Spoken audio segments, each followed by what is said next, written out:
or I could continue on with the things that I have started last Saturday.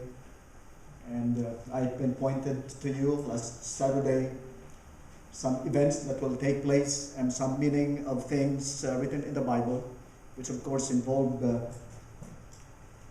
beast in Revelation 13 and the lamb-like beast, and the meaning of all of this. The beast in Revelation 13, we know that this is a symbol of papacy, and the lamb-like horn. So we know as a Seventh-day Adventist, this is a symbol of the United States of America, and we also know as a Seventh-day Adventist that this United States of America is going to create an image to the beast, and this image to the beast we understand as a church as referring to the apostate Protestantism, and of course the mark of the beast, which is contrary to the mark of God, which is the seventh-day Sabbath, a sign of His power and a sign of His being a creator, which was taken out from the Ten Commandments and replaced by the first day of the week is the sign and mark of the beast. So we understand that so much. And of course, we as a church has a responsibility. And our responsibility lies on the truth found in the book of Isaiah. And that is trying to repair the breach that was created in the commandments of God. And not only repairing the breach, we have also the responsibility of crying and sighing in the church. And now at this time, in chapter 58 of Isaiah, speaks about the children of God that have the desire to obtain righteousness. They fasted, so they seek God. But something is to be done. Something must be made known to them, that you are doing something, you are polluting the Sabbath. But of course, before doing this, as a church, we need to understand some important and basic points. And we can find these basic points in the life and experience of David, which we're going to study this morning. But before going on, I'd like to tell you that the statement that runs like this: action speaks louder than words. When words fail to accomplish the purpose it is being meant to be, action can take over the place, because action speaks louder than words. People sometimes cannot hear and understand our words, but through our actions, we can easily be understood. One day, I was heading towards this direction to attend one of our small group session, and when I reached beyond the University Parkway, I have seen a woman walking on the side of the street, and suddenly she attempted to get into the center of the road, and I was heading towards her, and she was trying herself to bump my car. I was running like 60, and I thank God I did not lost my composure. I did not lost my consciousness. I slowly, pushed the brake of my car, and I was successful of not hitting her. But I understand that something is wrong. He did not tell me. She did not tell me. But something was going on inside her mind. When I looked back, I saw a white car parking along the road, and there was a man sitting inside, and he was just, calm and serene, without any negative reactions. Then I saw another car, a truck coming, and what the woman did to me, she also did to the car. She really wanted to commit suicide. She wanted to die. And I said, something might be wrong. I saw a man. So I said to my mind that the man probably was or is her husband or her lover. And there might be some troubles that took place between them. And that's why she wanted to end up her life. Action speaks louder than words. I cannot hear her because I was inside the car. The windows of the car were closed. But her action spoke to me that something is happening within her heart. I remember Gandhi, Mahatma Gandhi, right? And he was a civil rights leader of India. He was born in the year 1869 and was assassinated on January 30, 1848. And some people convinced him to be a Christian. But what was his response? I like your Christs, but I don't like your Christians. This is something. This is something. According to the record, there are about more than 2 billion Christians in the statement that I have read in the Google. More than 2 billion Christians. But the author says, but in terms of how much impact these 2 billion people in the hearts of many, that remains to be debatable. Christ in Matthew chapter 5, verse 14, stated that you are the light of the world. You are the light of the world. And let your light so shine before men that they may see your good works. I found this very significant in our responsibility of trying to tell people of what they're doing on the Sabbath. What they are trying to do in treating the Sabbath. The Bible says they are polluting the Sabbath. Kindly turn your Bibles to the book of Isaiah. Isaiah chapter 56. Isaiah chapter 56. Let's study this all together. The prophet of the Lord made an announcement and a proclamation of blessing to those that keep the Sabbath. Keep justice and the righteousness, for my salvation is about to come, and my righteousness to be revealed. Blessed is the man who doeth this, and the Son of Man who lays hold on it, who keeps from defiling the Sabbath, and keeps his hand from doing any evil. And in verses 6 to 7, the prophet of the Lord continued by saying, also the son of the foreigner, who joined themselves to the Lord to serve him, and to love the name of the Lord, to be his servant. Everyone who keeps from defiling the Sabbath, and hold fast my covenant, even them will I bring to my holy mountain, and make them joyful in my house of prayer. Their burnt offerings and their sacrifices will be accepted on my altar. For my house shall be called a house of prayer for all nations. Now this statement refers to our time today. Why? In verse 8 it says, the Lord God who gathers the outcasts of Israel says, yet I will gather to him others beside those who are gathered to him. This is a statement foreshadowing the preaching of the gospel to the Gentiles and receiving them into the communion of the children of God. So thus, this statement is telling us that the demands of the Sabbath of the Lord is past extended from the crucifixion of Jesus Christ, from his resurrection and his ascension to the proclamation of the gospel to the Gentiles, where the blessings of keeping the Sabbath is also promised to them. As a Seventh-day Adventist, we know, as we study the doctrine of the sanctuary, the open door of the most holy place, where we can see the light coming out of the Ark of the Covenant, that tells us that the law of God is immutable. And we are living in the time of judgment today, which started in the year 1844. We know that as a Seventh-day Adventist.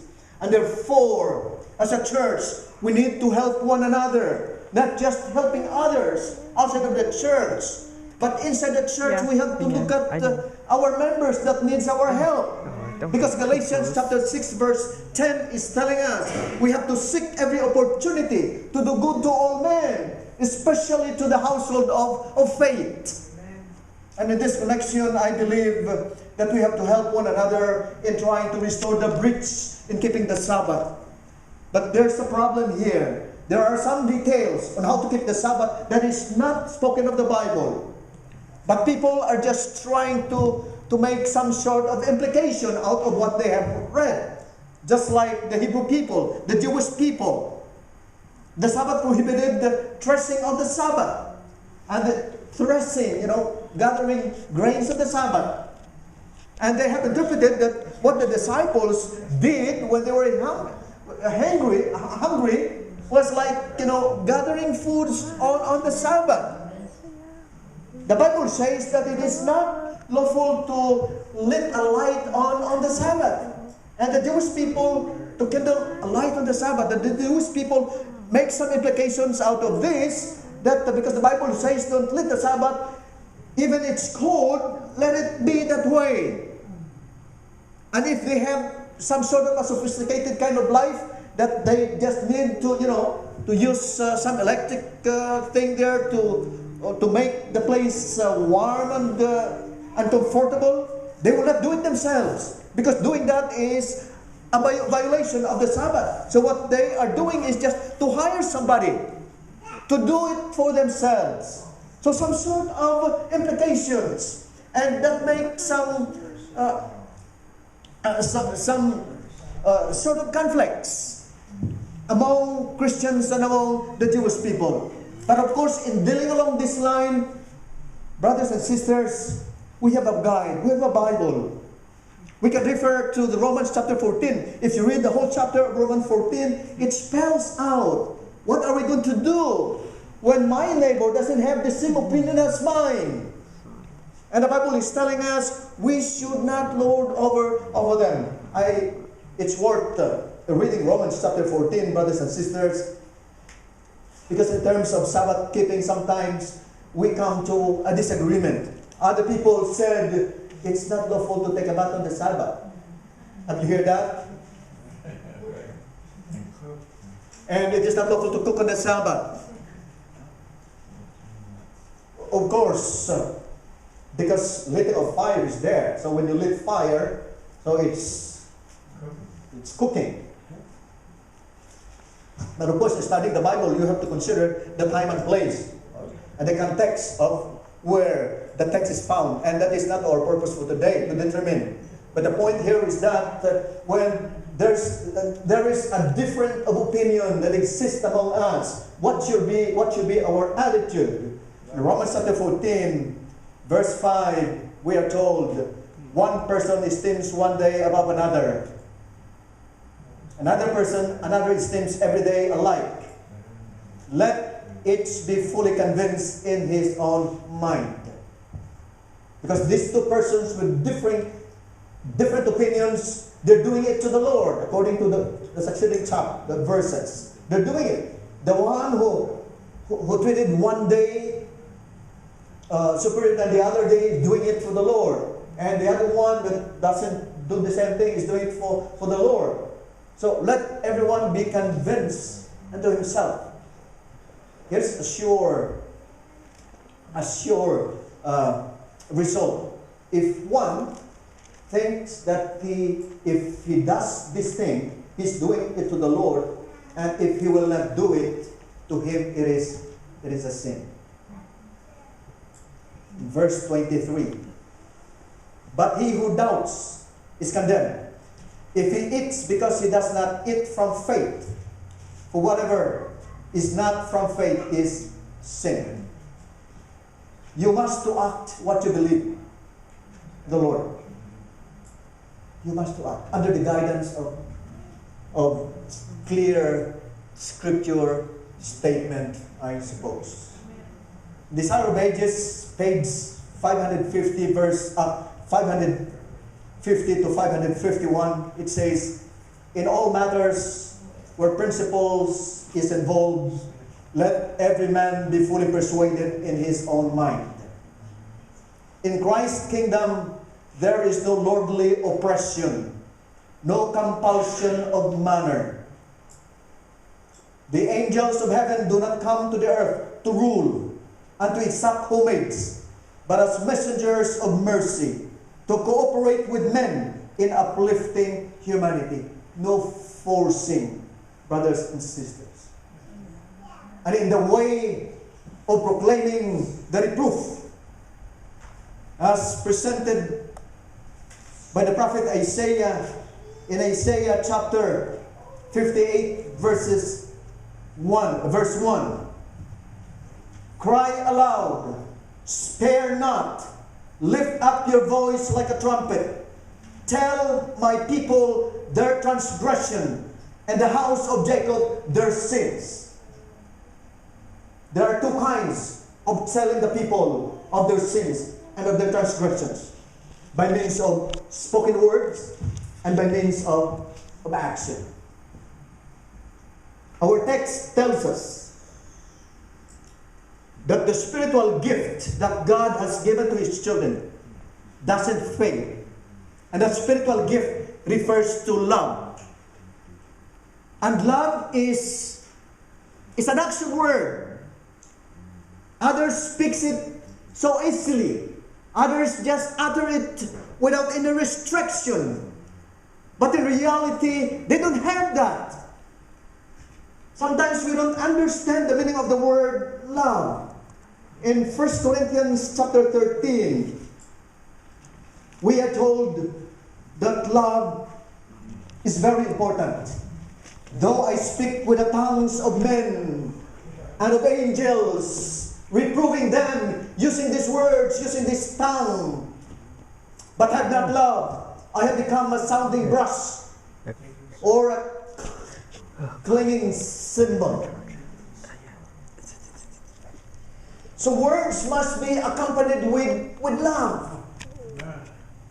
And though I have the gift of prophecy and understand all mysteries of all knowledge, memorizing all this important statement from the Spirit of prophecy, from the Bible, reciting them by heart, but without love, that's nothing. I might have faith so that I could remove mountains, but have not love, I am nothing. And though I bestow all my goods to feed the poor, and though I give my body to be burned, but have not love. Other translation stated, instead of saying, have not love, it reads, so I may boast. So for self-upliftment, their giving, their sacrifice is for self-upliftment. It profits me nothing. It profits me nothing.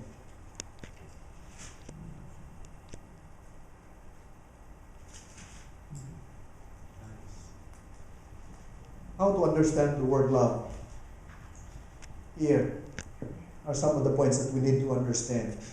Because this is very important as we become the channel of God in reproving people, our brothers inside the church. Verse 4, love suffers long and is kind.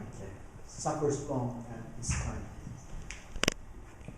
When I am easily irritated with the negative behavior of my spouse and tell her I love you, I am contradicting myself.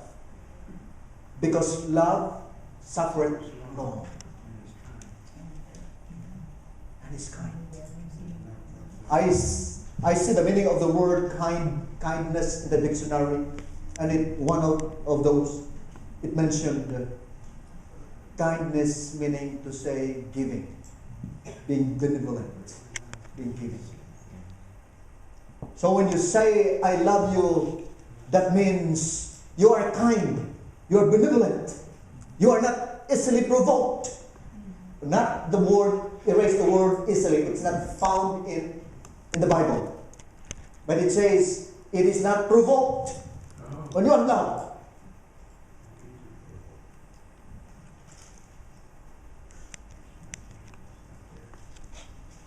Love does not behave rudely, does not seek his own, and thinks no evil. Thinks no evil. So that brings us to the statement of Paul in Philippians chapter 4, verse 8. That whatsoever things are lovely, whatsoever things are honest, whatsoever things are of good report, think on these things. Not the negative one. When you see a glass not full, the statement should be, the glass is half full.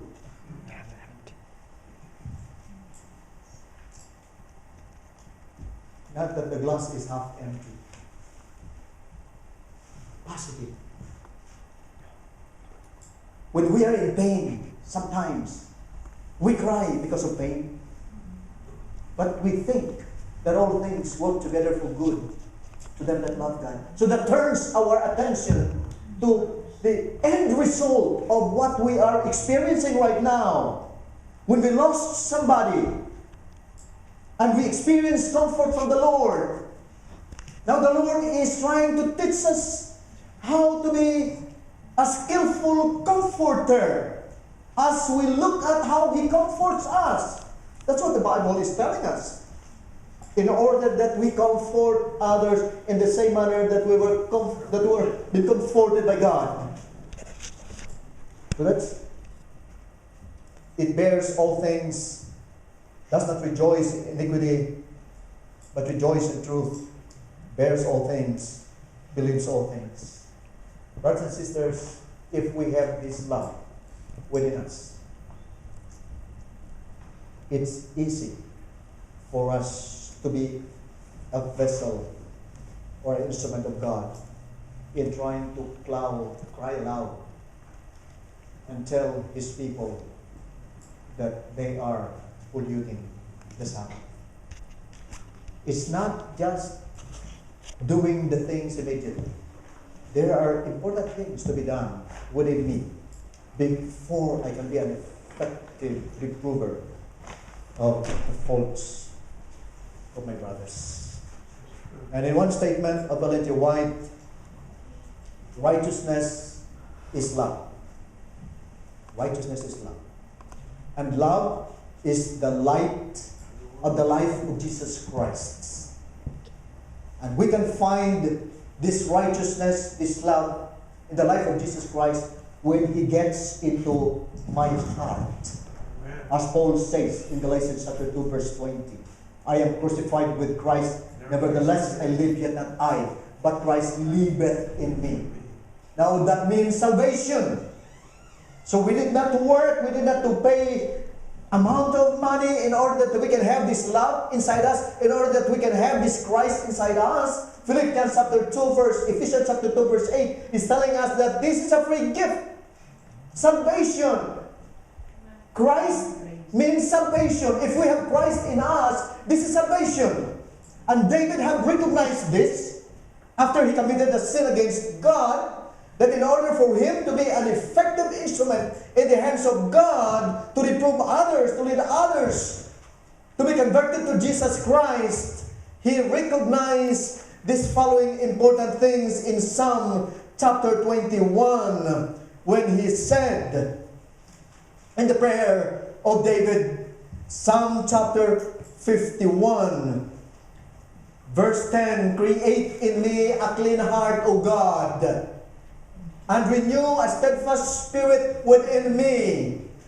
Do not cast me away from your presence, and do not take your Holy Spirit from me, and restore to me the joy of your salvation, and uphold me by your generous spirit. Verse 13, then I will teach transgressor of your ways, and sinners shall be converted to you.